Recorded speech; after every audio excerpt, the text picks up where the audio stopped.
Ya, selamat sore pemirsa TVRI Sumatera Utara dimanapun Anda berada. Senang sekali kami dapat hadir kembali menjumpai Anda dalam program Sumut Menyapa dalam segmen Kupas Tuntas. Pemirsa, seperti yang kita ketahui bersama, di mana pada tanggal 1 Juli 2022 yang lalu, beberapa provinsi dan sejumlah kabupaten kota di Indonesia sudah mulai melakukan sosialisasi yang namanya aplikasi Pertamina. Meskipun sampai saat ini di Sumatera Utara belum dilakukan sosialisasi per tanggal berapa dan kapan, untuk itu kita akan bahas sebenarnya apa sih manfaat daripada aplikasi Pertamina ini. Nah, meskipun minggu lalu sudah kita hadirkan juga Pak Naslindo dari Kabiro Perekonomian Provinsi Sumatera Utara, tapi hari ini untuk melengkapinya kita juga sudah mengundang dari Pertaminanya langsung. Bagaimana kemudian nanti wacana untuk Provinsi Sumatera Utara terkait dengan sosialisasi aplikasi Pertamina dan kemudian apa manfaatnya. Untuk itu pastikan Anda pemirsa selama 1 jam tetap bersama kami dalam Sumut Menyapa dalam segmen Kupas Tuntas dengan topik yang kami angkat, manfaat aplikasi Pertamina. Dan tentunya meskipun Pak Naslindo sudah berkali-kali hadir di Studio 2 TVRI Sumatera Utara, langsung saja saya sapa dan perkenalkan kepada pemirsa. Selamat sore Pak Dr. Naslindo Sirait selaku Kabiro Perekonomian Sumatera Utara. Selamat sore Bapak, apa kabar? Selamat sore, sehat. Dan kemudian kita juga telah mengundang dari Sales Area Manager Retail Medan, Bapak Joni Pertamina. Selamat sore Pak Joni. Selamat sore, Doni Pak. Doni, Iya. Doni ya Pak Doni. Mohon maaf Pak Doni. Dan kemudian pemirsa kita juga telah mengundang satu orang narasumber dari pakar sosiolog atau dari akademisi, namun saat ini masih di perjalanan. Kita berharap nanti kita bisa perbincangkan hal ini, bagaimana kemudian tanggapan masyarakat terkait dengan adanya wacana aplikasi Pertamina yang akan diluncurkan di seluruh Indonesia dan juga khususnya Sumatera Utara. Saya ke Pak Naslindo dulu nih. Pak Naslindo, meskipun sudah berulang-ulang kali juga disampaikan melalui TVRI dan mungkin tempat lainnya begitu. Apa sih sebenarnya tujuan peluncuran aplikasi Pertamina ini untuk masyarakat, supaya masyarakat ini bisa merespon dulu dengan baik begitu? Baik.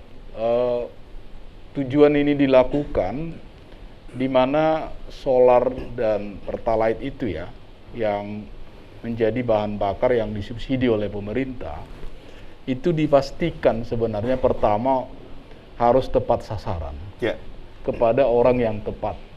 Tentu orang yang tepat itu adalah masyarakat kita, itu masih banyak, Mas. Jadi masyarakat kita yang berpenghasilan rendah dengan kendaraan tertentu, termasuk di situ petani skala kecil, nelayan skala kecil, UMKM, ya, mereka yang menggunakan solar itu, mereka bisa mendapatkannya. Oke. Nah, data dari Kementerian Keuangan bahwa ternyata yang menikmati itu bahkan dari kelompok menengah ke atas itu hampir 40%. Oke. Kalau itu yang terjadi, maka nanti tidak tepat sasaran. Yang kedua, minyak solar dan pertalite ini juga akan terjadi kelangkaan di akhir tahun karena kuotanya itu kan terbatas. Baik. Jadi ini memiliki kuota. Sekarang saja mungkin itu sudah semester 1 ini mungkin itu sudah melebihi target pencairan mereka untuk realisasinya untuk semester ini. Kalau akhir tahun nanti yang tidak harusnya memiliki hak untuk mendapatkannya itu ternyata mengkonsumsi itu, maka akhir tahun itu kita akan mengalami kekurangan. Kalau ini yang terjadi, dua hal. Masyarakat juga tidak mendapatkannya. Kalau pemerintah misalnya harus menambah kuota itu berarti beban kepada APBN. Karena ini disubsidi sifatnya. Karena itulah, aplikasi My Pertamina ini sebenarnya yang dirancang oleh Pertamina dan pemerintah mendukung, ini untuk mengendalikan itu. Mengendalikan dua hal itu. Supaya tepat sasaran. Oke. Yang kedua, supaya kuotanya itu karena dia terbatas, maka itu dipastikan harus bisa untuk memenuhi kuota itu. Kalau tidak nanti, maka itu menjadi beban keuangan negara. Kira-kira seperti itu tujuannya. Baik, ini mukadimah dari Pak Kabiro Perekonomian Provinsi Sumatera Utara, Bapak Dr. Naslindo Sirait. Kita ke Pak Doni selaku Sales Area Manager Retail Medan ya Pak ya. Pak, apakah kemudian tanggapan dari Pertamina sendiri juga sama seperti yang disampaikan oleh Pak Naslindo terkait dengan wacana atau nanti akan diluncurkannya aplikasi Pertamina ini? Ya, terima kasih Pak. Jadi tepat sekali yang tadi disampaikan Pak Naslindo bahwa pada hakikatnya BBM jenis solar ini adalah BBM yang disubsidi oleh pemerintah. Sementara untuk Pertalite ini adalah penugasan dari pemerintah dan semuanya berhubungan dengan kuota yang telah ditetapkan oleh pemerintah melalui BPH Migas sebagai badan pengatur hilir, dan itu ditetapkan selama 1 tahun. Artinya Pertamina dalam hal ini sebagai operator yang ditunjuk oleh pemerintah untuk mendistribusikan BBM jenis solar dan pertalite punya kewajiban untuk bisa mendistribusikan dengan tepat jumlah dan tepat sasaran. Artinya dalam konteks itu Pertamina di-challenge oleh pemerintah untuk bisa melakukan improvement yang continue. Nah, salah satu improvement yang kita buat adalah memanfaatkan platform digital yang kita miliki, yaitu My Pertamina, untuk bisa mendorong supaya data konsumen yang menikmati BBM jenis solar dan pertalite itu bisa kita himpun. Nah, jadi sampai hari ini itulah yang menjadi tujuan utamanya. Jadi mendata, Pak. Jadi bukan untuk melakukan screening atau mensortir, tapi tahapannya saat ini adalah mendata semua kendaraan yang menikmati atau membeli produk BBM jenis solar dan pertalite. Baik. Oke, dan seperti yang saya sampaikan tadi pemirsa, kita juga telah mengundang salah satu narasumber lainnya adalah pakar sosiolog Bapak Sohibul Ansor, sudah hadir bersama kita di sini. Selamat sore Abang Anda, apa kabar? Silakan duduk Abang Anda. Waalaikumsalam. Ya, ayo Bang. Silakan duduk Abang Anda. Oke Bang Anda, silakan. Ya, karena masih ngos-ngosan, saya tanya Pak Naslindo dulu. Pak Naslindo, kalau kita bicara, ini kan karena harga minyak dunia kan naik begitu ya. Betul. Bagaimana kemudian nanti ketika harga minyak dunia naik, apakah ini juga masih relevan manfaatnya begitu, aplikasi Pertamina ini? Oh iya, jadi ini juga kan kita bicara energi secara keseluruhan ya. Ya. Jadi energi ini energi fosil, bagaimanapun dia akan mengalami kelangkaan karena tidak bisa dibaharui. Sehingga dia juga sudah pasti harganya itu akan terus meroket, apalagi misalnya ada gangguan-gangguan seperti sekarang misalnya geopolitik Ukraina dengan Rusia dan lain sebagainya. Yeah. Sehingga kita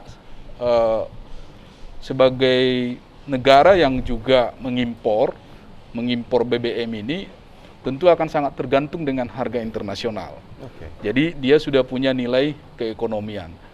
Nah, karena itulah pemerintah harus mengendalikan ini. Karena ini juga barang yang sangat vital, tidak bisa diperjualbelikan bebas. Selama ini juga kan ini sangat rawan untuk diselewengkan oleh orang-orang, sehingga ini juga mengganggu pengedarannya dengan baik, di mana Pertamina sebagai operator sebenarnya sudah ditunjuk, termasuk dengan seluruh jaringan infrastruktur SPBU. Dengan adanya pengendalian ini, itu tadi harga yang terus akan naik ini tidak menjadi beban, karena kita harus melebihi kuota untuk mengkonsumsi. Dengan demikian akan ada nanti perubahan kita perilaku untuk mengkonsumsi. Mungkin kita ke depan ini juga akan ada perkembangan teknologi ke depan, misalnya seperti penggunaan mobil listrik. Tapi sekarang kan kita masih menggunakan jenis bahan bakar minyak ya untuk menggerakkan motor dan lain sebagainya. Ini sangat terbatas. Jadi ini harus dikendalikan. Jadi kita bicara tentang konsumsi per kapita, bagaimana kita bisa lebih menghemat, karena ini adalah barang yang tidak bisa diperbarui. Sudah pasti kondisi-kondisi internasional akan sangat mempengaruhi konsumsi kita. Jadi dengan seperti ini, secara ekonomi orang akan logikanya akan mengubah perilaku konsumsinya. Yang dulunya misalnya boros, sekarang karena dinaikkan harga, misalnya hari ini kan harga beberapa BBM juga akan naik misalnya. Jadi akhirnya kita ini menjadi perilaku energinya itu, perilaku konsumsi energinya itu menjadi sangat hemat. Negara-negara maju melakukan itu. Kira-kira seperti Baik. Pak Doni, kalau kita bicara tentang stok ya BBM bersubsidi kita di Sumatera Utara, khususnya Kota Medan ya, karena ini kan retail Medan begitu. Sampai saat ini bagaimana kemudian penggunaannya di semester 1 ini? Kalau kita bicara mengacu dengan kuota yang diberikan oleh pemerintah, khususnya dari BPH Migas, seperti yang tadi disampaikan oleh Pak Naslindo di awal, kuota kita untuk solar itu saat ini over sekitar 2%. over sekitar 2%. Oke. Ya, makanya tadi yang disampaikan Pak Naslindo, bagaimana pada akhirnya Pertamina harus memikirkan cara untuk bisa mendistribusikan dengan baik dan tepat sasaran, sehingga pada akhir tahun 2022 ini tidak terjadi oversupply. Gitu ya, over kuota gitu. Nah, karena kalau terjadi over kuota itu akan berdampak terhadap subsidi yang dikeluarkan oleh negara dan juga konsekuensi ke Pertamina untuk mengganti selisih subsidi ke pemerintah sebagai dampak dari over kuota itu, pendistribusian yang over.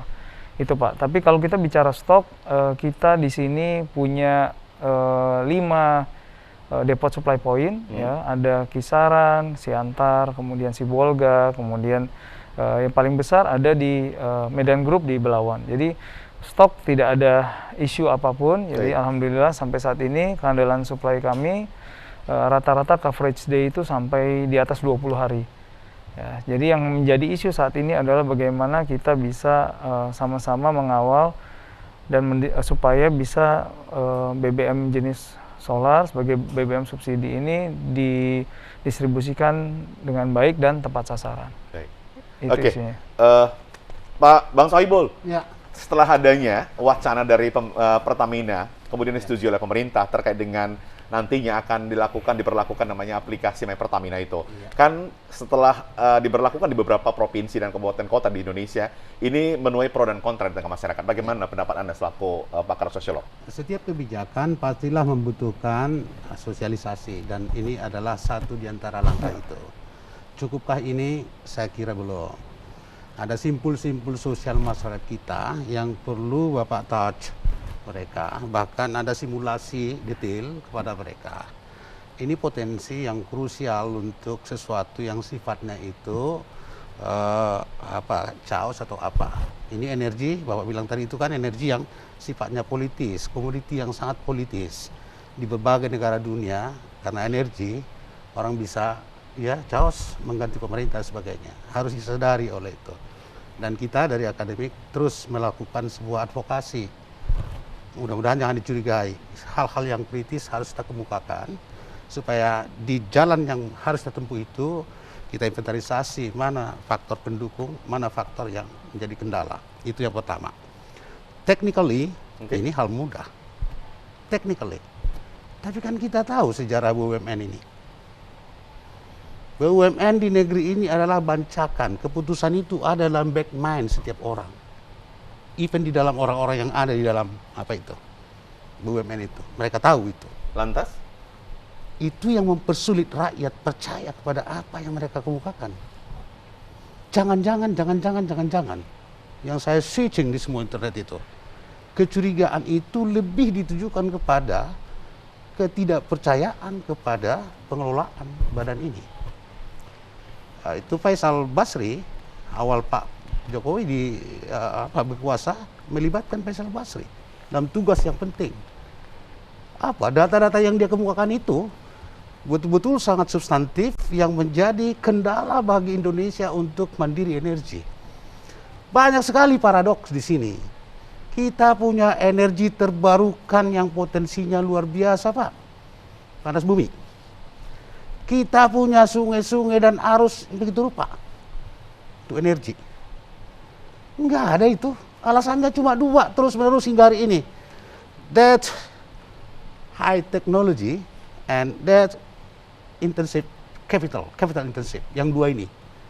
Jadi keputusan mereka hingga hari ini enggak ada bangsa Indonesia yang memiliki otak yang mampu menangani itu.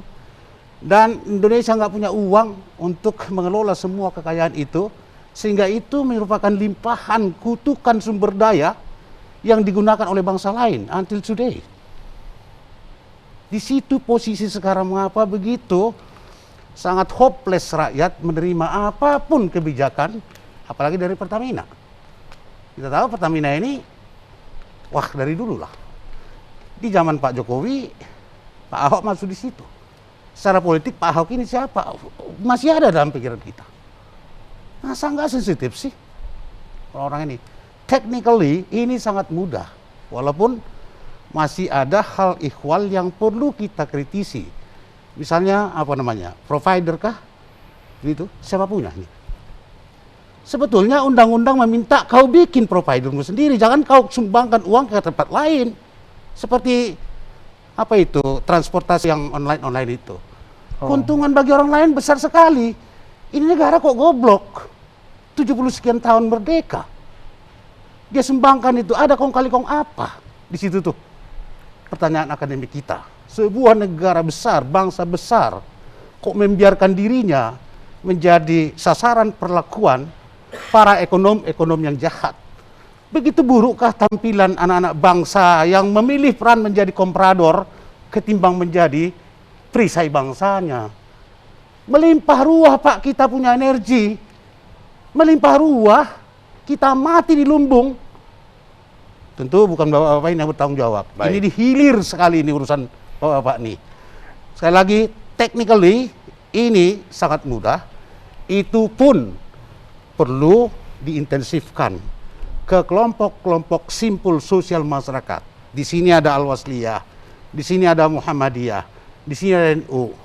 Bapak datang ke sana, mereka berkumpul untuk mengetahui itu. Insya Allah kalau mereka sudah paham, mereka ikut membantu pemerintah untuk meredakan pikiran-pikiran negatif ke arah ini.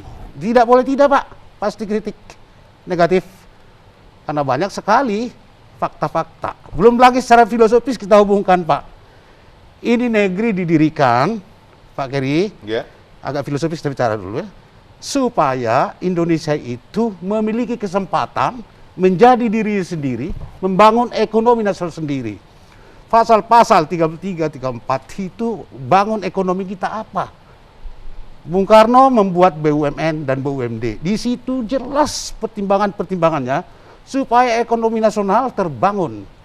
Bapak tadi menyebutkan bagaimana ringkihnya kita untuk berdiri sebagai sebuah bangsa yang tidak mungkin tak terpengaruh oleh pengaruh-pengaruh internasional. Tetapi mengapa sampai sekarang masih terjajah terus? Siapa pelakunya itu? Ada orang internal kita yang terus-menerus. Itu keputusan yang diambil oleh Pak Faisal Basri. Dia tunjuk mana faktor-faktornya itu. Iya. Jadi tolong Pak, setelah ini ada organisasi-organisasi, surati mereka supaya mereka kumpul. Jangan nanti, ini kan berakumulasi Pak. Minyak baru lagi apa, minyak makan, macam-macam lagi. Yeah. Padahal nggak ada kaitannya. Dia tanya, beli sepatu nanti pakai apa lagi kata dia? Pakai aplikasi. Iya kan? Baik. Jadi itu sudah sinisme yang sangat pantas untuk sebuah pemerintahan yang seringkali memproduk berbagai kebijakan yang sangat tidak memihak rakyat. Itu dia Pak. Baik.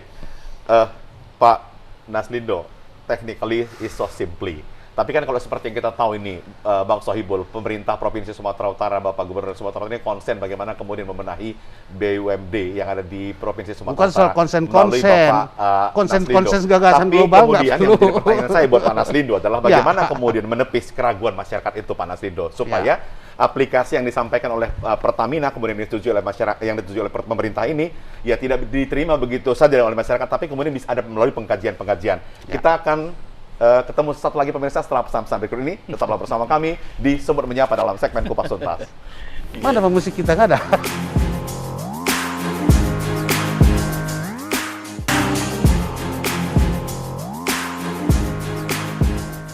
Jauh Pak. Ya, terima kasih pemirsa, Anda masih menyaksikan Sumber Menyapa dalam segmen Kupas Tuntas. Saya ke Pak Naslindo. Pak Naslindo sudah mulai jatuh yang penyambil aja lupa, nggak apa-apa. Pak Naslindo, kita bicara bagaimana tadi harapan daripada sosiolog ini, akademisi dari Sumatera Utara ini, bagaimana kemudian upaya pemerintah dan juga Pertamina nanti untuk menepis keraguan masyarakat. Sehingga ini bukan hanya iming-iming dan lain sebagainya. Ya, memang setiap perubahan itu kan ada konsekuensi-konsekuensi ya. Nah, karena itu memang tugas kami pemerintah harus memastikan kenapa kita harus berubah. Ya. Lalu kalau kita berubah, apakah akan lebih baik atau lebih buruk? Karena kalau kita tidak menjelaskan ini, resistensi itu pasti tinggi. Masyarakat kita juga sekarang kan bisa mendapatkan informasi yang begitu banyak. Informasinya itu bisa juga ada yang benar, ada yang kurang benar. Karena itulah memang tugas kami sebagai sumber utama, Pertamina sebagai sumber utama, tentu akademisi dengan pendekatan-pendekatan akademis kita perlukan untuk menjelaskan itu. Jadi karena itulah kita juga mendorong ke Pertamina harus dilakukan sosialisasi yang masif, dan juga selain masif tentu juga harus secara teknikal tadi itu mereka pahami, sehingga di masyarakat itu tidak terjadi simpang siur yang ini nanti bisa dimanfaatkan oleh kelompok-kelompok yang tidak menghendaki bangsa kita ini maju. Kita setuju kritik dari semua pihak, termasuk dari masyarakat sipil, dari akademisi, itu harusnya menjadi vitamin bagi kami untuk memperbaiki model-model kerja, model bisnis Pertamina. Satu sisi bahwa Pertamina harus terus meningkatkan good corporate governance-nya, tata kelola perusahaan yang baiknya. Kami juga pemerintah untuk mengambil keputusan itu juga harus meminta partisipasi publik, tetapi ini harus semua kerannya dibuka supaya jangan ada yang tersumbat. Saya pikir salah satu itu tugas-tugas kita. Bicara tadi energi tadi memang betul bahwa pemerintah harus mandiri energi. Yeah. Dan kebijakannya sebenarnya sudah ada. Misalnya di tahun 2030 itu kita paling tidak sudah ada bauran energi baru terbarukan. Saya setuju bahwa kita memiliki energi yang melimpah. Namun untuk shifting bisa masuk di situ juga memang tidak mudah. Tetapi harus memang dilakukan effort yang kuat. Karena apa? Karena pertama, itu tadi kita harus menyadari bahwa energi fosil ini sangat terbatas, tidak ramah dengan lingkungan. Kita harus bicara juga climate change. Lalu energi baru ini ada di tengah-tengah kita, mungkin lebih efektif dan juga lebih efisien. Penelitian tentang ini sudah banyak. Kita ini sekarang nih, goodwill yang disampaikan ini. Dan kami tentu dari pemerintah, program-program kita untuk mendorong energi baru terbarukan itu sudah ada. Kita percaya dengan aplikasi My Pertamina ini, itu akan ditepis. Karena teknologi itu tidak bisa dibohongi. Misalnya, sekarang juga masih banyak yang tidak pantas untuk mendapatkan solar atau pertalite misalnya. Dia memiliki mobil yang cc-nya tinggi, katakan Fortuner, Alphard, tapi masih mau menggunakan pertalite. Harusnya kan tergugah kesadarannya bahwa itu bukan untuk konsumsi dia. Nah, dengan My Pertamina ini nanti itu dengan sendirinya terblok. Jadi kelompok konsumennya akan terdata, kita akan memiliki big data sebenarnya. Tapi yang diminta oleh akademisi tadi kan bagus. Harusnya ini big data yang mau kita kumpulkan ini adalah harus milik bangsa, harus milik kita. Jangan providernya ini nanti milik luar, sehingga data ini jadi bisa digunakan untuk hal-hal yang mengganggu stabilitas keamanan kita. Itu juga masukan itu, pastikan bahwa umumkan kepada masyarakat bahwa aplikasi My Pertamina ini adalah milik kita yang kita bangun, sehingga big datanya ini akan bisa digunakan untuk meningkatkan ekonomi. Contoh misalnya, mobil yang selama ini tidak bayar pajak, tidak terdaftar. Sekarang itu nanti akan terdaftar. Jadi mau tidak mau, dia harus bayar pajak, karena kita harus taat dengan pajak. Untuk apa pajak ini yang akan kami kumpulkan ini? Ya untuk dikembalikan kepada masyarakat.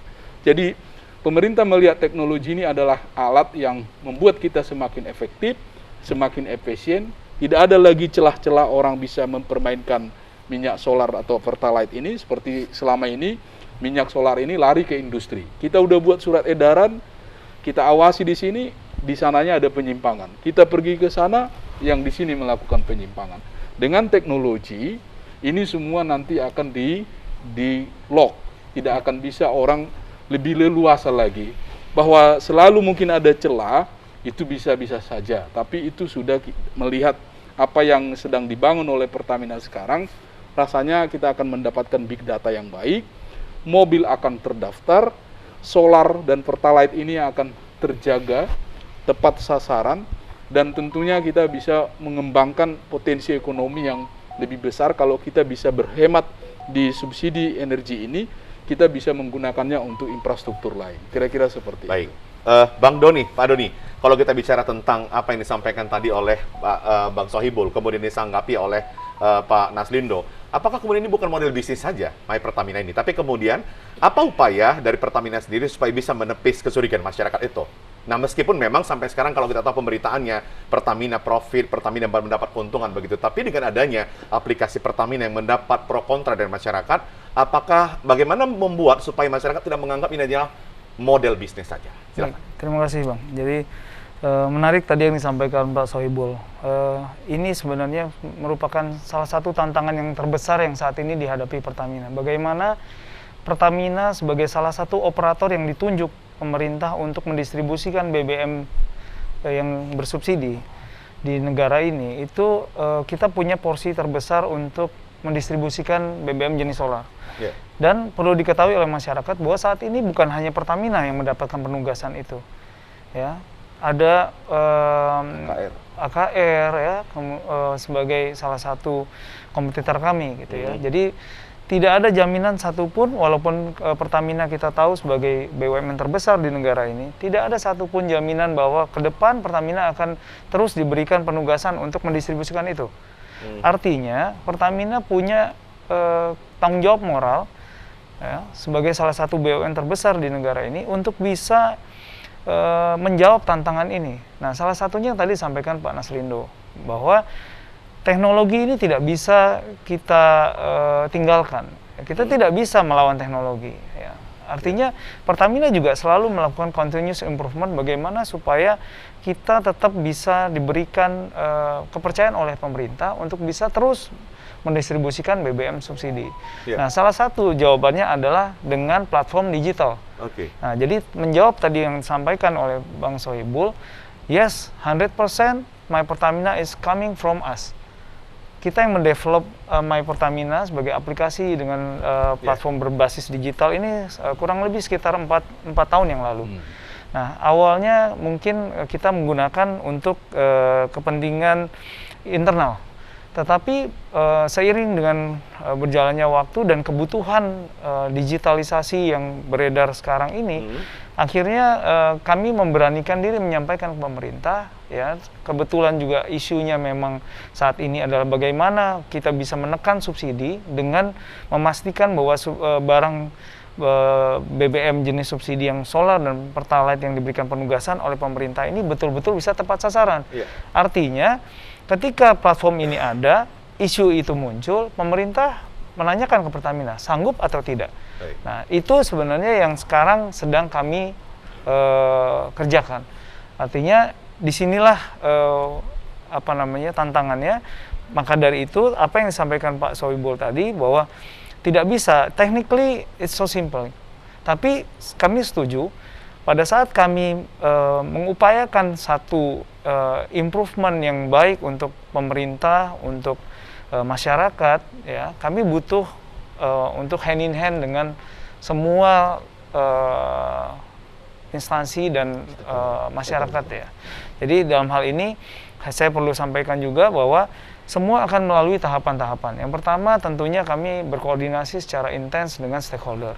Kemudian langkah selanjutnya kami melakukan sosialisasi dengan masif, ya, baik itu dengan tokoh masyarakat, kemudian instansi-instansi terkait sampai pemerintah tingkat 2, kemudian aparat hukum, dan juga masuk ke sektor-sektor yang memang terkait ya, contoh organda ya, dan lain-lain. Nah, yang ketiga tentunya ada yang namanya piloting. Jadi ini tidak langsung secara masif kita lakukan. Nah, perlu saya sampaikan di sini supaya ini menjadi informasi yang terang benderang untuk masyarakat bahwa secara nasional pun sebenarnya pendataan ini tidak berlaku secara general atau menyeluruh antara roda 4 dan roda 2. Okay. Jadi saat ini registrasi yang dilakukan hanya untuk roda 4. Yeah. Betul. Nah, ini yang harus kita clearkan supaya di masyarakat sendiri pun tidak menjadi ambigu dan tidak dispute ya, antara kami sebagai operator dan masyarakat. Sometimes konsumen tidak tahu apa sebenarnya informasinya yang benar, sehingga mereka pun akhirnya sering juga terjadi misunderstanding. Ya, misunderstanding ketika mereka melakukan pembelian di SPBU. Nah, yang kedua, untuk implementasinya sendiri di Sumatera Utara mungkin kita baru akan running secara overall itu di bulan September. Jadi September. ya makanya kenapa saya sangat senang hari ini kita bisa kumpul sama-sama untuk bisa menjelaskan ke masyarakat bagaimana kita masih punya banyak waktu untuk preparation dengan baik ya, supaya apa yang tadi diharapkan oleh Pak Sohibul ini tidak menjadi polemik di masyarakat dan semua bisa menerima kebijakan pemerintah ini dengan happy lah gitu. Bang Sohibul, Ya. technically is so simply, Yes. gitu ya. Tapi sebenarnya kalau kita dengarkan dari paparan kedua narasumber ini, baik dari pemerintah maupun Pertamina, ini kan tujuannya bagaimana kemudian pemerintah itu terus hadir untuk masyarakat yang kurang mampu, begitu Pak Sohibul. Ya, obsesi idealnya oke, justified. Tanggapannya seperti apa? Ya kan? Tapi even lembaga super body seperti KPK sendiri pun oknum yang mengulang. Apakah hal seperti itu nggak Pak Keri duga dalam proses ini? Digitalisasi sudah bermain di Pertamina. It's so simple mengontrol melalui SPBU yang di depan kita ini. Nggak bisa mereka gunakan. Apa harus tambah ini? Pembiayaannya dan image politiknya. Itu nambah-nambah kerjaan kalau saya. Simpelnya saya punya pisang goreng, Oke, produsen, ya, delivery-nya, ya, usernya siapa, itu kan sangat mudah. Sangat mudah. oke, Cuma dipersulit-sulit sehingga begitu rupa banyak kali rentang kendalinya sehingga kita mati sendiri dalam apa itu. Pak Jokowi bilang ini negara undang-undang banyak kali aturan-aturan, mati sendiri kita dia bilang. Tapi yang begini-beginilah contohnya. Nggak ada orang yang memberi enlightenment kepada beliau. Nggak muncul. Saya masih ingin bertanya itu tentang providernya itu siapa sebetulnya. Kalau saya lihat ini yang menjadi krusial sekali, seperti sekarang itu online transportasi itu, keuntungan negara yang sama sekali tidak punya terlibat di situ, dan nyumbang terus-menerus makin kaya mereka dari transaksi di tempat kita.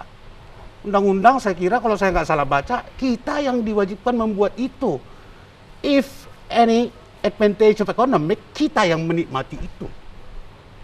Tapi ada agen yang disebut dengan komprador itu, selalu saja ingin men-share itu untuk kantong dia, untuk yang lain. Dan semua justified dibikin. oke. Perampokan-perampokan seperti itu harus stop. Ya. Dan itu tidak dikemukakan dalam ruang publik, Pak. Nggak banyak orang akademis yang berani ngomong begitu, sehingga kita anggap nggak ada apa-apa. Saya bertugas menyampaikan itu. Tugas akademisi cuma dua, dan saya berdiri di situ. Pertama, membuat satu klarifikasi tentang fakta, sisi positif negatifnya, di mana salah maksudnya. Kemudian yang kedua, mencoba meramalkan. Kalau ada orang yang nggak suka kayak itu, bencilah ilmu pengetahuan. Saya ada berdiri di situ. Ya. Nah, itu yang ingin saya share kepada Bapak berdua sebagai orang yang mewakili dua institusi penting yang bertanggung jawab pada ini. Di depan kita ada gambaran krusial tentang bagaimana masyarakat kita tidak bisa menerima ini. Bukan karena dia tidak paham, bukan karena dia tidak menerima, tapi dia kadang-kadang ingin men-challenge pemerintahan ini. I don't like you. Misalkan gitu ya. Kita ingin meredam itu. Would you please, saya undang ke tempat saya. Kita bicara di situ, kita diskusikan di situ. Gitu kira-kira. Baik. Jadi selaku pakar sosiolog, Pak, Ya. bagaimana pendapat Bapak sendiri terkait dengan aplikasi Pertamina ini? Sebetulnya Walaupun tadi sudah banyak paparan yang dilakukan oleh kedua narasumber ini. Satu, menyelamatkan bagaimana kemudian hak-hak orang yang kurang mampu di sana. Datang orang yang bermobil mewah kemudian mendapatkan hak subsidi. Sebenarnya bukan jatahnya. Apakah ini kemudian bukan menjadi regulasi yang baik menurut Pak Bang Sohibul? tidak setiap orang dan setiap lembaga berhak mendistribusi karena ini adalah komoditi yang sangat terbatas. Ada. Itu aja ditunjuk, itu aja diawasi. Selesai. Nggak usah ada macam-macam. Baik. Distributornya siapa sih, Pak? SPBU itu kan? Oke. Kan ke kendaraan bermotor. Itu aja dimintakan disiplin dia. Coba kita Jangan kau kasih harga ini kepada si X. Karena si X itu orang kaya. Yang mau dapat subsidi adalah mobil sekian cc. Kan banyak itu SPBU yang disegel dan sebagainya itu. Segel lah sekarang. Perintahkan. Wasting time, wasting energy. Nggak ada kerjaan. Saya duga dan banyak orang menduga birokratisasi sesuai teori Max Weber itu sangat bagus membantu pemerintahan. Tapi ada kalanya pada tingkat tertentu Dia didaya gunakan untuk mencari insentif bagi awak-awak yang berada di balik itu. Baik. Itu bahaya sekarang. Saya curiga itu sekarang terjadi. Tanggapannya, Bang Ya. Pak Doni. Jadi begini, ada satu perbedaan yang sangat mencolok antara kita bicara sistem dan manusia. Ya. Yang paling utama adalah bagaimana sistem ini 100% bisa kita kontrol, tidak punya lelah, ya kan? Error possibility-nya juga sangat kecil. Itulah kenapa ya, salah satu tantangan yang diberikan oleh pemerintah kepada Pertamina kita jawab. Kalau kita mengandalkan manusia, itu yang tadi disampaikan Pak Sohibul. Ya, kita tidak bisa menjamin 24/7 kita bisa melihat apakah tidak ada oknum yang bermain di SPBU, ya, dan tidak bisa juga menjamin apakah oknum itu tidak bekerja sama dengan konsumennya. Ya. Artinya kita punya kewajiban dan tanggung jawab moral bagaimana memastikan supaya itu bisa kita mitigate dan bisa kita minimalisir. Nah, dan itu tidak bisa selesai apabila kita selalu mengandalkan manusia. Karena human error itu adalah hal yang sangat lumrah ketika kita bergantung terhadap manusia. Betul ya Pak Sohibul? Betul. Nah, jadi artinya dengan memanfaatkan platform digital, dengan menggunakan sistem, ya, harapannya adalah bagaimana kita tadi disampaikan Pak Naslindo, kita punya big data. Big data itu sudah di-lock dengan kebijakan pemerintah, mana yang berhak, mana yang tidak berhak.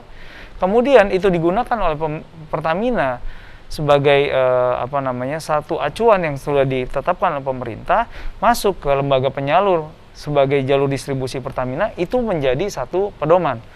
Artinya kalau sudah di-lock dengan QR code, contohnya mobil yang sudah didata, kalau dia pun datang ke SPBU kami, gitu ya, salah satu SPBU distribusi solar misalnya, dia tidak berhak, dia sudah tidak mungkin bisa mengisi. Tapi saat ini dengan tanpa adanya kontrol dan tools yang berbasis digital, dia akan bisa terjadi manipulasi di situ. Dan itu tidak bisa terjadi satu arah. Tentunya antara minimal 2 orang baru bisa terjadi yang namanya kecurangan lah begitu. Jadi sekali lagi Pak Sohibul, kami tahu ini tidak gampang dan tapi yang jelas tanggung jawab moral Pertamina ada di situ.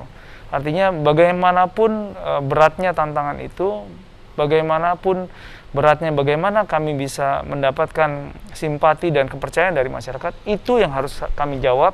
Dan insya Allah dengan bantuan dari stakeholder, kita bisa hand in hand dengan semua tokoh masyarakat dan instansi terkait. Insya Allah niat baik kita untuk negara ini bisa kita selesaikan dengan baik. Ya. Itu, Pak. Bang Sohibul, kalau nanti pihak Pertamina dan pemerintah terus mensosialisasikan kepada masyarakat secara masif, kemudian apa manfaat dan lain sebagainya, apakah kemudian nanti aplikasi ini juga akan bisa terterima? Karena memang kalau kita lihat dampak tadi begitu baik kepada masyarakat yang kurang mampu, begitu, Bang Sohibul. Pertamina is big power. Nggak ada orang bisa melawan itu. Apapun dia bilang, harus ikut. I'm okay. Kan bukan bisnis yang netral ini. Iya. Hanya satu, hanya dia. Jadi apapun tidak. Itu yang Gak ada kompetitor, potensi. ya? Itu yang potensi melawan itu. Perlawanannya bukan pada Pertamina. Ya. Apa di balik Pertamina? Negara apa kau, kan kata orang kan? Itu dia baca kembali Undang-Undang 45 pembukaannya. Negara harus membebaskan rakyat dari penjajahan. This is penjajahan, dia bilang nanti. Dengan kekuasaan kau peras rakyat. Terjemahan-terjemahan seperti itu bisa muncul. Ya kan? Di dalam ketidaksempurnaan ekspresi dari performance pemerintahan dan public services yang dia ungkapkan. Banyak item ya, kita sadar betul itu tuh. Di situ, Pak. It's easy, technically, itu sudah. Sistem juga beliau bilang. Saya pelajari itu di Pertamina digitalisasi sudah 4 tahunan barangkali kalau udah. Oke. Kenapa bukan itu yang disempurnakan? Bikin yang baru, saya pikirannya ke situ. Ya. Errornya bukan tidak mungkin besar yang sekarang ini. Nah, ada kajian-kajian yang saya kalau kemukakan sekarang jadi krusial. Ada diskusi-diskusi khusus mengenai itu, dia tunjukkan apa-apa saja. Sedangkan Soros bisa mendestroy negara, sistem yang sama kan? Ya.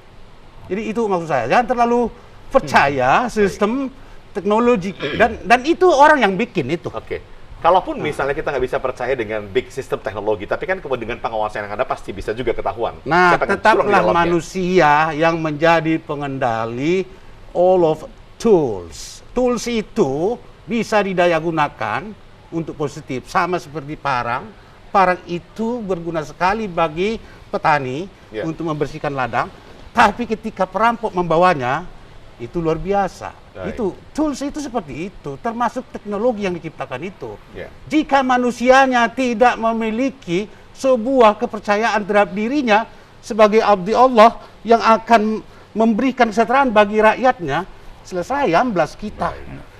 Hukum bisa dimainkannya, semua parameter bisa dimainkannya, angka-angka, statistik bisa diajarinya untuk membohongi negara, bangsa dan rakyat dan dunia. Tapi batin nurani tidak bisa. Itu yang saya tidak sedang menuduh Pertamina seperti itu. Ini hanya diskusi. Iya, not goes too far. Oke. Artinya jangan terlalu percaya hal-hal yang diorder oleh negara-negara asing, dan kita masih memiliki sebuah tingkat kenegaraan, Pak, kemajuan yang sangat jauh beda. Omong kosong lah 4.0, 4.0. Mana sih? Mana bukti 4.0? 4.0 itu bukan hanya kita punya ini itu secara teknologi barang-barang, tapi mentalnya 4.0 enggak. Itu dia. Oke. Di Baik. situ sosiolog begitu ya, mempersiapkan rakyat Namanya itu bukan sosiolog. dalam tools tapi mentalitinya. Baik. Mudah-mudahan Bapak saya yang Tapi dua ini. kemudian, Bang Sohibul, saya Ya. tanya Abang lagi, saya kasih kesempatan. Ya. Bentuk komunikasi seperti apakah yang tepat digunakan oleh Pertamina dan juga pemerintah untuk mensosialisasikan aplikasi My Pertamina ini, sehingga meskipun kalau kita tahu sebenarnya tujuannya baik, tapi bisa diterima dengan legowo oleh masyarakat. Lanjutkan ini dan come to my place. Saya adalah satu di antara organisasi besar di sini. Oke. Come to my place. Baik. Jadwalkan ke Lawaslia, jadwalkan ke NU. Baik, itu memang yang paling tepat sekali pendekatan ke masyarakat, memang secara politis juga begitu. Ya. Baik, Pak Narsindo, bagaimana kemudian tanggapannya dengan apa yang disampaikan oleh tadi pakar sosiolog kita? Karena ini kan mewakili masyarakat begitu ya. Dia tahu bagaimana masyarakat dan selalu bersama masyarakat. Pak Narsindo, silakan. Iya. Saya pengalaman saya sebenarnya dalam rangka mengendalikan BBM bersubsidi ini, saya terus terang ini, saya yang paling senang dengan aplikasi ini. Saya justru sebenarnya kenapa baru sekarang ini, kenapa nggak dilakukan ini dari dulu? Ya. Gitu. Kemarin waktu kedatangan menteri sini, termasuk juga di Rut Pertamina, waktu kita melihat beberapa SPBU, saya sampaikan sama beliau, sama Direktur Pertamina, kenapa Pertamina nggak buat sistem, Bu? Kalau hanya dengan selama ini kita kan hanya buat surat edaran gubernur. Saya ceritakan tadi ya, kita buat pembatasan, mobil ini nggak boleh, yang boleh adalah UMKM, yang boleh adalah petani. Tapi kan semua bermain, termasuk juga petugas di SPBU. Ya. Kan teknologi harusnya bisa gitu loh. Selama ini kan selalu kita bilang bahwa teknologi bisa mengatur, membuat sistem menjadi efisien, menjadi efektif, akuntabel gitu ya. Kenapa nggak dilakukan? Jadi waktu ini muncul, saya sebenarnya yang pertama menyambut baik ini. Karena bayangan saya, praktek-praktek tadi, saya pernah di satu SPBU, malam-malam jam 3, itu bagaikan pasar semua bawa jerigen. Iya. Ini negara kita ini, di negara maju nggak ada seperti itu. Kalau kita jalan di sepanjang jalan, semua orang bisa jual, dulu istilahnya bensin ya. Iya. Sekarang kan nggak ada lagi itu. Semua orang bisa jual, terjadi kebakaran rumah dan lain sebagainya. Harusnya itu nggak boleh terjadi kalau barang yang langka ini betul-betul dikendalikan. Jadi saya melihatnya ini adalah suatu hal yang baik untuk kita bisa mengendalikan energi, karena energi itu adalah sangat langka. Ya. Dengan demikian ini akan terkendali. Yang kedua sebenarnya yang mau kita tanya sebenarnya kepada beliau sebagai sosiolog ya, yang bisa melihat aspirasi masyarakat, menangkap apa sih sebenarnya yang dikehendaki oleh masyarakat tadi. Memang banyak lah ini kan, beragam spektrum. Tapi sebenarnya kita mau bertanya, ini sebenarnya yang riuh di medsos, yang riuh ini kelompok mana gitu loh. Saya pengen tanya juga ini, saya juga belum punya data. Jangan-jangan yang ribut ini adalah kelompok yang atas. Karena selama ini kalau menurut data Menteri Keuangan, kelompok atas ini yang 40% malah mengkonsumsi Pertalite. Iya. Saya khawatir kelompok atas ini yang merasa sudah terganggu lagi nih, nggak bisa lagi ngambil minyak solar, tidak bisa lagi ngambil minyak pertalite, yang murah lalu yang murah, lalu harusnya kan mereka secara bertanggung jawab dengan pendapatannya yang sudah menengah ke atas, harusnya konsumsinya juga harus seperti itu, gitu ya. Nah ternyata kan tidak linear seperti yang kita harapkan itu. Nah masyarakat bawah sebenarnya apa yang mereka inginkan? Kalau soal misalnya teknikalnya saja, kemarin saya sudah usulkan nggak usah pakai Android. Nggak usah pakai handphone, pakai kartu saja, supaya nelayan itu tak perlu harus membeli ini misalnya.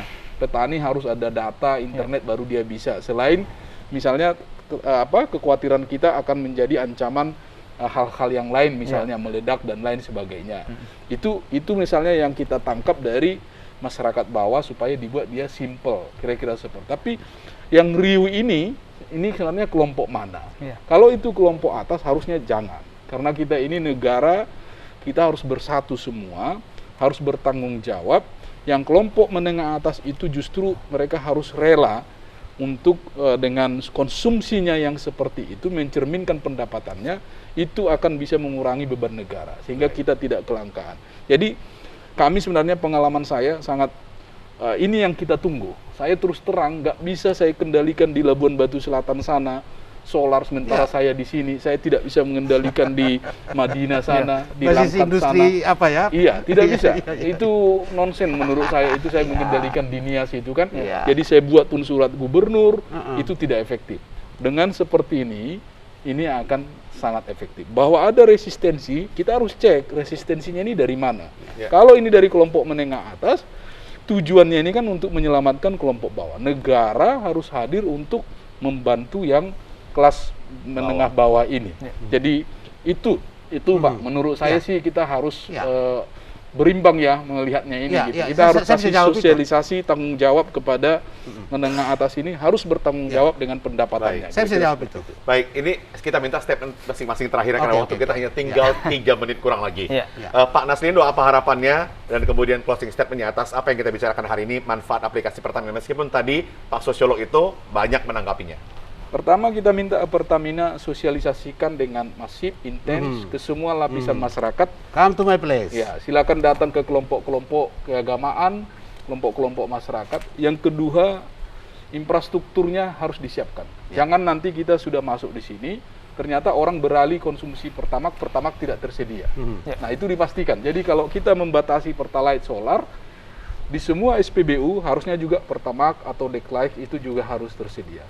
Yang ketiga, daerah-daerah kepulauan seperti Nias, kalau mereka misalnya belum siap, harus dikasih opsional. Jangan langsung dikasih misalnya per September semua sudah My Pertamina. Saya pikir seperti tadi, negara nggak boleh represif memaksa kalau masyarakat kita belum siap. Jadi harus tetap diberikan opsi-opsi bagi yang masih bisa membayar tunai, yang belum punya aplikasi My Pertamina, yang belum bisa mendaftar. Yang terakhir, saya setuju harus diajarin masyarakat itu detail, bagaimana cara mendaftarnya, bagaimana menggunakan kartunya, kalau kartunya hilang seperti apa, dan jangan menambahkan beban, misalnya kartu itu dibebankan lagi, jangan, harusnya itu bisa gratis CSR-nya Pertamina, sehingga mereka tidak perlu harus beli handphone dan harus punya data internet. Jadi jangan sampai terganggu produksi dari masyarakat kita, aktivitas masyarakat. Mungkin itu dari saya. Baik, Pak Naslindo, 1 menit. Pak Doni, singkat padat. Ya, terima kasih. Jadi komitmen kami dari Pertamina sebagai operator yang tunjuk negara adalah yang pertama, kaitannya dengan program yang sekarang dijalankan, registrasi My Pertamina untuk subsidi tepat sasaran.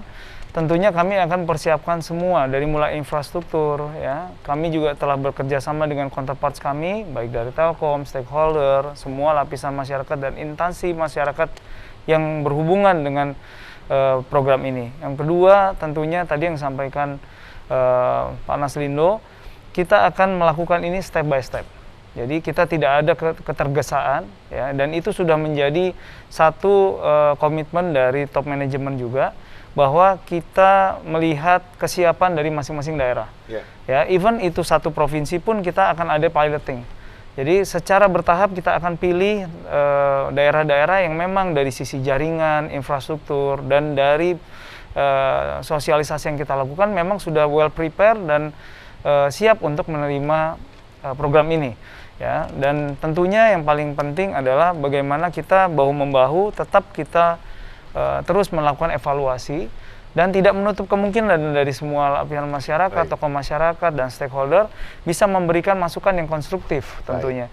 Karena ini bukan tanggung jawab Pertamina saja, bukan tanggung jawab pemerintah saja, tapi tanggung jawab kita semua. Bagaimana supaya negara ini bisa tetap eksis. Itu aja. Terima kasih Pak Doni. Bang Sohibul Ansor Siregar, closing statement. Mohon Pertamina memanfaatkan mandat istimewa itu dalam kerangka keadilan ekonomi. Kecurigaan Bapak tadi itu, di negara manapun ada kaum elit yang lebih dahulu mendahulukan hipotetiknya dan sebagainya itu. Contoh, di sini dulu pernah ada MLM yang gawat kali. Saya dari awal sudah ngomong itu, dituduh orang saya ini. Tapi belakangan kan terbukti. Jadi kecurigaan kepada Pak Akademik itu boleh, tapi banyak bukti empiris yang bisa kita tunjukkan. SDSB masih ingat Bapak dulu tuh. Saya kemukakan, bukan SDSB-nya yang harus dilarang, tapi judi. SDSB dimatikan, dibikin judi baru. Ya kan? Dia bermain di definisi. Seperti banyak contoh lah untuk itu. Jadi mohon Pak, kami akademisi itu tanpa pamrih untuk Bapak, untuk bangsa sekarang dan masa yang akan datang. Untuk lancarnya ini, teruskan sosialisasi dan datangilah kelompok-kelompok strategis. Kami di Muhammadiyah welcome. Bapak ajukan dulu bagaimana cara supaya technically mereka paham dan lancar program ini. Terima kasih. Terima kasih Bang Sohibul Ansor Siregar, pakar sosiolog Sumatera Utara. Terima kasih Bang Doni, Sales Area Manager Retail Medan, Pak Dr. Nasino Sirait, Kabiro Perekonomian Sumut. Terima kasih Bang Bapak udah berapa kali datang ke TVRI Sumatera Utara untuk mensosialisasikan hal ini. Kita berharap nantinya My aplikasi Pertamina ini merupakan sebuah solusi yang diberikan oleh Pertamina dan juga pemerintah kepada masyarakat agar masyarakat bisa mendapatkan hak-haknya, khususnya mewujudkan BBM yang bersubsidi kepada masyarakat. Dan semoga melalui perbincangan kita ini nanti Pertamina juga punya cara bagaimana kemudian mensosialisasikan kepada kelompok-kelompok masyarakat seperti yang disampaikan oleh pakar sosiolog tadi. Demikian pemirsa, selamat sore, sampai jumpa. Silahkan diminum Pak. Oke.